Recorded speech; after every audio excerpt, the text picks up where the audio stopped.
નમસ્કાર દર્શક મિત્રો, તમે જોઈ રહ્યા છો સાઈ ગ્રુપ મીડિયા હાઉસ દ્વારા સંચાલિત નવસારી લાઈવ અને ઝટપટ ન્યૂઝ. દિવસભરની ઘટનાઓથી અવગત કરાવતું બુલેટિનમાં જુઓ આજના સમાચાર. સેઠ એચસી પારેખ હાઈસ્કૂલ નવસારીની cricket team inter school Vajifdar cricket ટુર્નામેન્ટના ફાઇનલમાં રનરઅપ રહી. સર સી JNZ મદ્રેસા ટ્રસ્ટના ઉપક્રમે inter school Vajifdar shield cricket tournament 19 અને 20 ડિસેમ્બર દરમિયાન sir C JNZ Madresa high school નવસારીના જમશેદબડી પ્લેગ્રાઉન્ડ ખાતે યોજાઈ હતી, જેમાં 16 ટીમોએ ભાગ લીધો હતો, જેની અંદર ફાઇનલ મેચ ટાટા સ્કૂલ અને સેઠ એચસી પારેખ સ્કૂલ વચ્ચે યોજાઈ હતી, જેમાં સેઠ એચસી પારેખની ટીમ રનરઅપ રહી હતી. JN1 કોરોના વેરિયન્ટને લઈ સિવિલ હોસ્પિટલ કેવું સજ્જ છે, એની વિસ્તૃત માહિતી માટે જુઓ નવસારી લાઈવ ઉપર અમારો વિશેષ કાર્યક્રમ. કલા મહાકુંભના વિજેતા બન્યા બાદ શિક્ષણ મંત્રીએ કેવી કરી વ્યવસ્થા અને બાળકો કઈ રીતે આગળ જઈ શકે એ જોવા માટે નિહાળો અમારો વિશેષ કાર્યક્રમ નવસારી લાઈવ ઉપર. દીપડાને પકડવા માટે પાંજરું તો ગોઠવાયું, પણ દરવાજો ખોલવાનું ભૂલી ગયા. આ ઘટના કઈ જગ્યાએ બની એ જાણવા માટે નવસારી લાઈવ ઉપર અમારો વિશેષ અહેવાલ જોવાનું ચૂકશો નહીં. નગરપાલિકાના ધોળા હાથી સમાન પ્રોજેક્ટની અંદર એક નવો પ્રોજેક્ટ પણ ઉમેરવામાં આવ્યો. એ કયો પ્રોજેક્ટ છે જાણવા માટે જુઓ વિશેષ અહેવાલ નવસારી લાઈવ ઉપર. નવસારી જિલ્લાના નીલશંકર પટેલનું થયું કેનેડામાં અવસાન. અભ્યાસ અર્થે કેનેડા ગયેલા નીલશંકર પટેલનું કાર્બન મોનોક્સાઇડ ગેસ બનવાના કારણે મૃત્યુ થયું. કારમાં હીટર ચાલુ રહી જતાં આખા ઘરની અંદર કાર્બન મોનોક્સાઇડ ગેસ બનવા પામ્યો હતો, અને એ કાર્બન મોનોક્સાઇડ ગેસ બનવાના કારણે નીલશંકર પટેલનું રાત્રે જ મૃત્યુ નિપજ્યું હતું, જ્યારે અન્ય વિદ્યાર્થીઓ પણ એ ગેસની ચપેટમાં આવતા એમને સારવાર અર્થે હોસ્પિટલની અંદર ખસેડવામાં આવ્યા હતા. આ પ્રમાણે કેનેડાના ટોરોન્ટો શહેરમાં બનેલી આ ઘટનાથી નવસારીમાં રહેતા એના પરિજનો ખૂબ જ આઘાત થવા પામ્યા છે. નવસારીમાં રાહત દરે ઉત્તમ સારવાર મેળવવાનું સ્થળ એટલે Kejal life in multi speciality hospital, જ્યાં સામાન્ય OPD ઉપરાંત સર્જિકલ, બાળરોગ, સ્ત્રીરોગ, ઓર્થોપેડિક જેવા વિવિધ વિભાગોના નિષ્ણાંત તબીબો, અત્યાધુનિક સુવિધાઓ સાથેનું ICU તેમજ મા કાર્ડ અને આયુષ્માન કાર્ડ હેઠળ સારવાર ઉપલબ્ધ છે. તો આ હોસ્પિટલનું સરનામું નોંધી લો. નેશનલ હાઈવે નંબર 48, સ્વામિનારાયણ મંદિર સામે, કબીલપુર, નવસારી. અને વધુ માહિતી માટે સ્ક્રીન પર દેખાતા નંબર પર સંપર્ક કરો.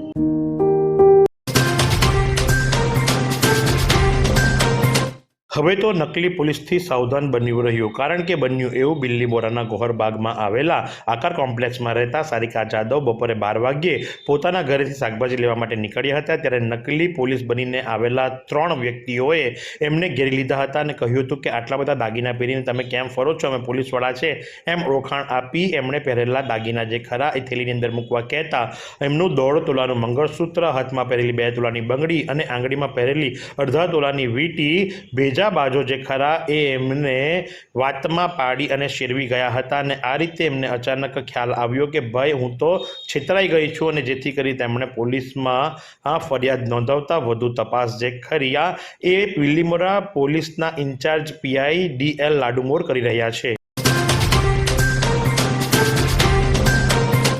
વાંસદાના રાણી ફળિયા અને સારિયા ફળિયાની પ્રાથમિક શાળાઓના બાળકોને વનભોજન કરાવ્યું, ત્યારે વન ચેતના કેન્દ્ર ખાતે દાતા શિવમ માર્બલના માલિક ઓમ પ્રકાશ અને સાવરમલ પ્રજાપતિ તરફથી વનભોજનનો કાર્યક્રમ રાખવામાં આવ્યો હતો, જેમાં શાળાના નાના બાળકો એક દિવસના વનભોજનનો આનંદ માણ્યો હતો.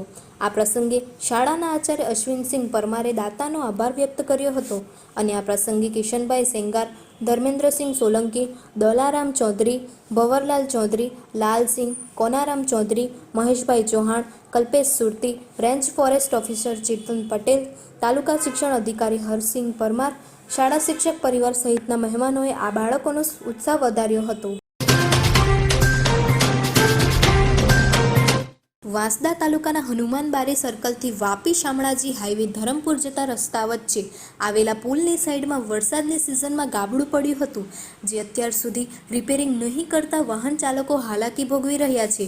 ત્યારે વાંસદા તાલુકાના હનુમાનબારી સર્કલથી વાપી શામળાજી હાઈવે પસાર થાય છે, જેમાં સર્કલ નજીકમાં એક પુલ આવેલો છે, જેની સાઈડમાં વરસાદની સિઝનમાં મોટું ગાબડું પડી ગયું હતું. આ વાપી શામળાજી હાઈવે 24 કલાક ધમધમતો રહે છે. અહીંથી મહારાષ્ટ્ર તરફ જતા અને વાપી વલસાડ તરફ જતા વાહન ચાલકો સહિત હેવી વેહિકલ પસાર થાય છે, પરંતુ વરસાદની સિઝનમાં પુલની સાઈડમાં ધોવાણ થયો હતો અને ગાબડું પડી ગયું હતું, જેને લઈ અનેક વાહનો ચાલકો રાત્રિના સમયે સામેથી આવતા વાહનને સાઈડ આપવા જાય ત્યારે આ ખાડામાં પડી જવાના બનાવો પણ બન્યા છે. વાંસદાના આંબાપાણી ગામ પાસે બાઇક સામસામે અથડાતા એક ઇસમનું સારવાર દરમિયાન મોત. ત્યારે વાંસદા તાલુકાના આંબાપાણી ગામના બારી ફળિયા પાસે તારીખ 1 ડિસેમ્બર 2023ના રોજ મહેશભાઈ શુક્લુભાઈ ઉર્ફ ઉખડિયાભાઈ ચૌધરી રહે વાંગણ પિલાડ ફળિયાએ splendor bike number JJ19 BF 4046 લઈને વાંસદા તરફ જઈ રહ્યા હતા.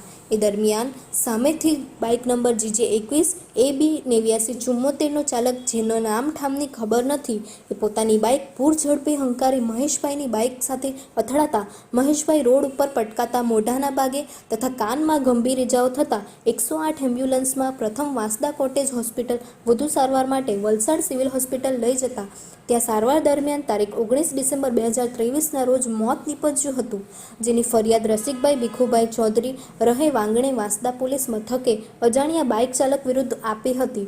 પોલીસે અકસ્માતનો ગુનો નોંધી આગળની તપાસ શરૂ કરી છે. ક્યાં સુધી ભાડાના મકાનમાં રહેશો? હવે મેળવો તમારું પોતાનું ઘર. તમારા સપનાને સાકાર કરો કામધેનુ પાર્કમાં. નજીવી રકમ ભરો અને ઘરનું ઘર મેળવો. શાંતાદેવી રોડ ખાતે આવેલ કામધેનુ પાર્કમાં high security, fire safety, elevator lift, પ્રસંગો માટે પાર્ટી પ્લોટ તેમજ બાળકો માટે પાર્ક જેવી ઘણી બધી સુવિધાઓ ઉપલબ્ધ છે. ત્યારે 10,000 રૂપિયા ભરો અને સપનાનું ઘર બુક કરાવો. 1 રૂમ રસોડું અને 2 રૂમ રસોડાના ફ્લેટો રેડી પોઝિશનમાં મળશે. ભાડાની રકમને બદલે લોનના હપ્તા ભરો અને ઘરના માલિક બનો. તો આજે જ સંપર્ક કરો.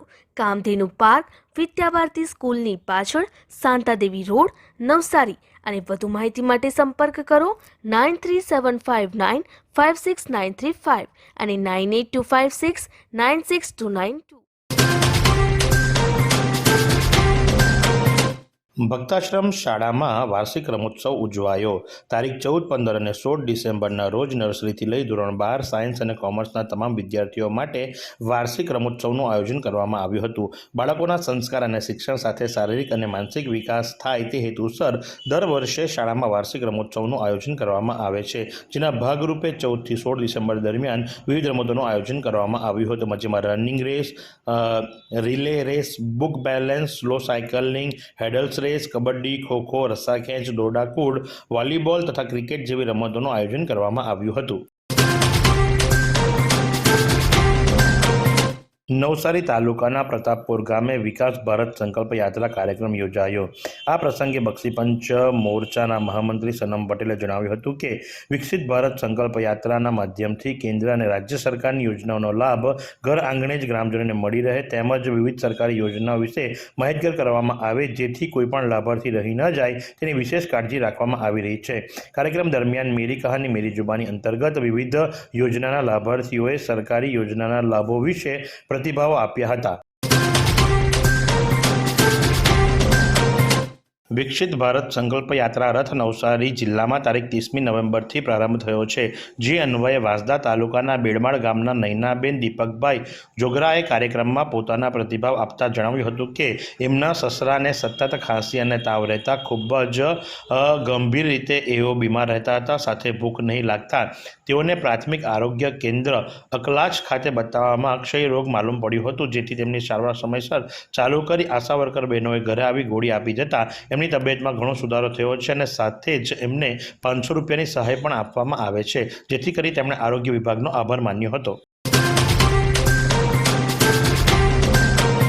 વાંસદાના બોરિયાજ ગામે વિકસિત ભારત સંકલ્પ યાત્રા કાર્યક્રમ યોજાયો. છેવાડાના લોકો સુધી કેન્દ્ર અને રાજ્ય સરકારની જનકલ્યાણી યોજનાઓ પહોંચવા માટે સમગ્ર દેશમાં વિકસિત ભારત સંકલ્પ યાત્રા શરૂ કરી છે. આ શબ્દો હતા વિધાનસભાના નાયબ મુખ્ય દંડક વિજયભાઈ પટેલના. મહાનુભાવોના હસ્તે સરકારે વિવિધ જનકલ્યાણી યોજનાઓના લાભાર્થીઓને લાભોનું વિતરણ પણ કરાયું હતું. કેન્દ્ર અને રાજ્ય સરકારની જન કલ્યાણકારી યોજનાઓ છેવાડાના માનવી સુધી પહોંચે, જે સંદર્ભની અંદર નવસારી જિલ્લાના વાંસદા તાલુકાના બોરિયાચ ગામે વિકસિત ભારત સંકલ્પ રથયાત્રાનું આગમન થયું હતું. ગ્રામજનોએ વિકસિત ભારત સંકલ્પ રથયાત્રાને હર્ષભેર આવકારી હતી અને ગુજરાત વિધાનસભાના નાયબ મુખ્ય દંડક વિજયભાઈ પટેલની પ્રેરક ઉપસ્થિતિ અને અધ્યક્ષ સ્થાને વિકસિત ભારત સંકલ્પ યાત્રા કાર્યક્રમ યોજવામાં આવ્યો હતો. આ અવસરે જિલ્લા કલેક્ટર અમિત પ્રકાશ યાદવ પણ ત્યાં ઉપસ્થિત રહ્યા હતા. આ સુંદર સૃષ્ટિને નિહાળવા માટે હજારો લોકો પાસે દ્રષ્ટિ નથી અને એ ત્યારે જ શક્ય બને જ્યારે કોઈ ચક્ષુદાન કરે. તો તમારા સ્વજનો સાથે મળી એક સુનિશ્ચય લઈએ, ચક્ષુદાનને પરિવારની પરંપરા બનાવીએ. Visit Sant Punit Chakshu bank, Rotary eye institute Navsari. Call 7069006329. ખેરગામના તોરણવેલ ગામે ચિકાર ફળિયામાં રહેતા જીતેન્દ્ર હરિલાલ વણઝારિયાના નાના ભાઈ અશોક ગત 20મી ડિસેમ્બરે પોતાની સ્પ્લેન્ડર મોટરસાઇકલ નંબર GJ21BE 1152 પર તોરણવેલા પાણીખડક રોડ ઉપરથી પસાર થઈ રહ્યા હતા. તે સમયે સામેથી આવતી એક Bajaj Pulsar motorcycle number GJ21DB 1431ના ચાલક દિવ્યેશ છબીલાલભાઈએ પોતાની બાઇકને બેફામ રીતે હંકારી ગફલતભરી રીતે અશોકભાઈની બાઇકની સામે આવી અને અથડાવતા તેઓ પટકાયા હતા અને જેથી કરીને એમને ગંભીર ઈજા પહોંચી હતી અને જેના કારણે એમને સારવાર અર્થે ખસેડવામાં આવ્યા હતા અને સારવાર દરમિયાન એમનું મોત નિપજવા પામ્યું છે. જે અંગેની ખેરગામ પોલીસમાં ફરિયાદ નોંધાતા PSI DR પરેઢિયા વધુ તપાસ કરી રહ્યા છે. વાંસદાના ખાંભલા ગામના યુવાને ફાંસો ખાઈ જીવન ટૂંકાવ્યું. વાંસદા તાલુકાના ખાંભલા ગામે કંપની ફળિયામાં રહેતા 32 વર્ષીય ખેડૂત તથા હોમગાર્ડ તરીકે કામ કરતા કૌશલભાઈ મહેન્દ્રભાઈ ચૌધરીએ 20મી ડિસેમ્બરે પોતાના ઘરે પોતાના મિત્રની સાથે તેઓ ધરમપુર દવાખાને જવાનું કહી એમની મોટરસાઇકલ લઈ પોતાના ખેતરે જઈ કોઈક અગમ્ય કારણોસર ચાદર વડે ફાંસો ખાઈ જીવન ટૂંકાવી લીધું હતું અને આ અંગે મૃતકના પિતાએ ફરિયાદ નોંધાવતા વાંસદા પોલીસના PSI MD ગામિત વધુ તપાસ કરી રહ્યા છે. જો આજના હવામાનની વાત કરવામાં આવે તો આજનું મહત્તમ તાપમાન 30 ડિગ્રી સેન્ટીગ્રેડ રહેવા પામ્યું હતું તો લઘુત્તમ તાપમાન 19.1 ડિગ્રી સેન્ટીગ્રેડ રહેવા પામ્યું હતું. જો ભેજની વાત કરવામાં આવે તો સવાર દરમિયાન હવામાં ભેજનું પ્રમાણ 76% અને સાંજ દરમિયાન 37% રહેવા પામ્યું હતું. પવનની ગતિની જો વાત કરવામાં આવે તો પવનની ગતિ 4.1 કિલોમીટર પ્રતિ કલાકની ઝડપથી પવન ફૂંકાઈ રહ્યો હતો. તમારા કોઈ પણ પ્રસંગનું લાઈવ પ્રસારણ કરવા, વિડીયોગ્રાફી, ફોટોગ્રાફી માટે સંપર્ક કરો સાઈ ગ્રુપ મીડિયા હાઉસ 9824357557.